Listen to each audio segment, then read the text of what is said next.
நாம் கொண்டு போய் சேர்க்க வேண்டும். பேருந்து கட்டணத்தை இன்றைக்கு இலவசமாக தமிழகத்திலே முதலமைச்சர் அவர்கள் தமிழ்நாட்டிலே சிறப்பாக செயல்படுத்திக் கொண்டிருக்கிறார். ஐடி கார்டு இல்லாமல் பேருந்திலே பயணம் செய்யக்கூடிய மிகப்பெரிய ஒரு சாதனை தமிழ்நாட்டிலே தளபதி அவர்கள் செயல்படுத்திக் கொண்டிருக்கிறார். ஆனாலும் கூட பல இடங்களுக்கு பேருந்துகள் வருவதில்லை. மாணவர்கள் பள்ளிக்கு செல்லுகிற நேரத்திலே சரியான நேரத்திலே இலவச பேருந்துகள் அங்கு வருவதில்லை என்கிற குறை இன்னும் மாணவர்கள் மத்தியிலே பல கிராமங்களில் இருந்து கொண்டிருக்கிறது.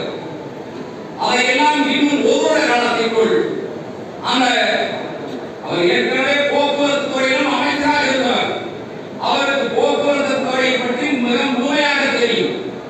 எல்லா இடங்களுக்கும் பேருந்து செல்லக்கூடிய ஒரு சூழ்நிலையை மாண்புமிகு அமைச்சர் அவர்கள் உருவாக்கி தந்தால் எதிர்வருகிற சட்டப்பேரவை தேர்தலில் நமக்கு அதெல்லாம் பக்கபலமாக இருக்கும் என்ற ஒரு தாழ்மையான